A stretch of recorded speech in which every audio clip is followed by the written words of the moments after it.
Thank you for allowing me to speak today. I wish it were under better circumstances, but I'm coming to the board today to ask for your help. I was told I'm not permitted to discuss anything that is currently under active investigation, so I will speak generally despite the fact that CMCSS is not currently investigating what happened to my daughter. But we will allow due process in the hopes that you all are taking the appropriate actions to prevent this from happening to someone else's child. Instead, today I want to speak with you about student safety and the general investigations that occur.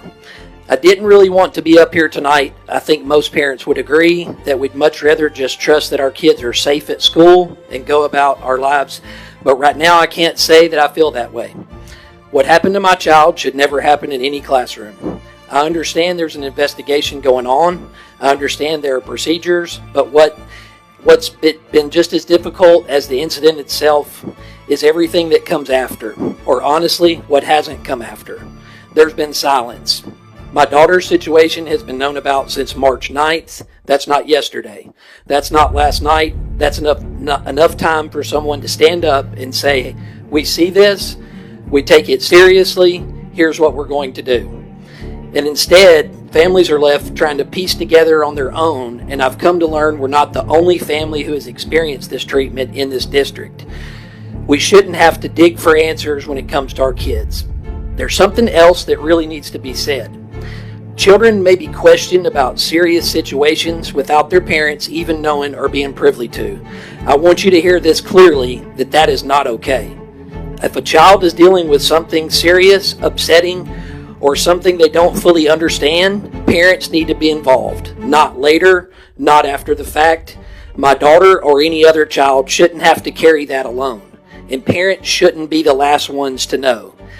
That's not how you build trust with families. That's not how you build trust in this community. That's how you break it. And right now, my trust and faith in the district to do the right thing for my children is shattered.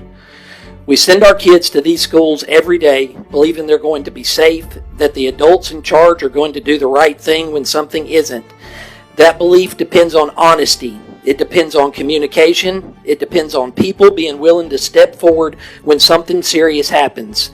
That's you, this school board. Right now, I feel like that's missing, and silence says a lot about this board. Even when nothing is being said, it feels like parents are being intentionally kept in the dark, and that protecting the district's image comes before protecting the kids. That's a hard thing to sit with as a parent. This isn't just about my child anymore.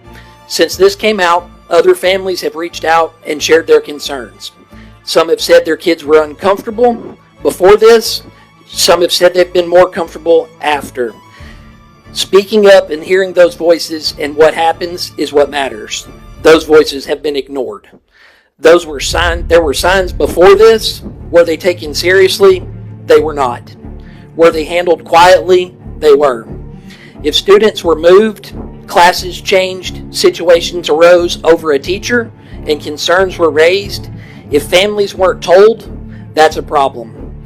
If these situations didn't end up in an employee file, that's a problem. And it's one that deserves real attention. That is why transparency matters so much. This is why timing matters. This is why leadership matters. And right now we are dealing with a broken leadership that I am standing in front of. And I'll be honest right now, it doesn't feel like that we're seeing that leadership. When something this serious happens, families need to know the process is fair. They need to know that influenced by relationships or internal connections, otherwise people start to question everything. And right now there are a lot of questions that this community wants answers to. I am asking this board to step up, say something, not in a statement that gets passed around, but in a way families can actually hear it in this community. These tax-paying dollars is what gives you jobs and gives you the rights to be here. Make it clear that parents will be notified. Make it clear that student safety comes first every time. At the end of the day, this is really simple. If kids don't feel safe, they don't learn. If parents don't trust the district, that relationship is gone. Our kids deserve to feel safe when they walk into school. They deserve adults who action when something isn't right. They deserve a system that listens. Right now, this community is watching every move that you make and lets you know that the eyes are upon you board members, but in a way that shows every parent here that childs matter, because if our kids aren't safe, nothing else matters. baby girl. Yeah, the hairstyle for wood chip island. She said, "No, Mom, no, like you don't understand." She was like, "He showed me in his hand pictures," and she was hysterical. She was terrified. That is the mother of a 17-year-old Montgomery County girl who says her physics teacher showed her nude photos of himself on his phone in the classroom. The school district is calling this an accident, but Makenzie Ellithorpe says it was anything but. He showed me a picture, and it was like a project that he was working on, and then he swiped over, and it was full nude photo. The 17-year-old ran to call her mom, confused and in shock. I just called her and told her everything. And I didn't really know what to think, because I was like, "Mom, like, I don't understand what I did or why he's doing that." So you were blaming yourself at the beginning?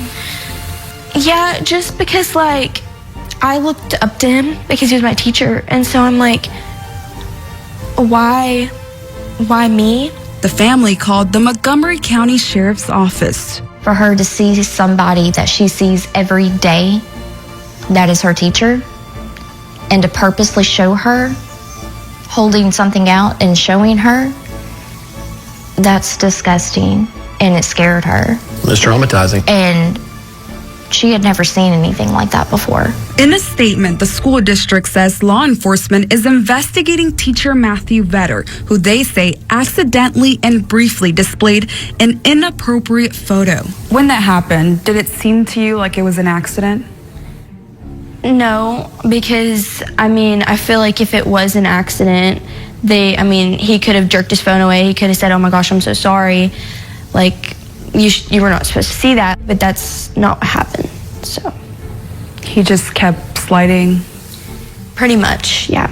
In total, how many, pictures do you think you saw? It was somewhere between 6 to 8. The district says Vedder, who is the husband of Clarksville Montgomery County School Superintendent Dr. Jean Luna Vedder, Makenzie says she no longer feels safe at school, but she's speaking up for others. The reason I wanted to share my story and everything was because I don't want anybody else to feel like they're alone in what's going on. If it's mental health, if it's anything like that, I just want you to know, you have people to support you, and you have a community that will help you. Finding her own purpose, the message she's always shared. God never stopped working on my purpose.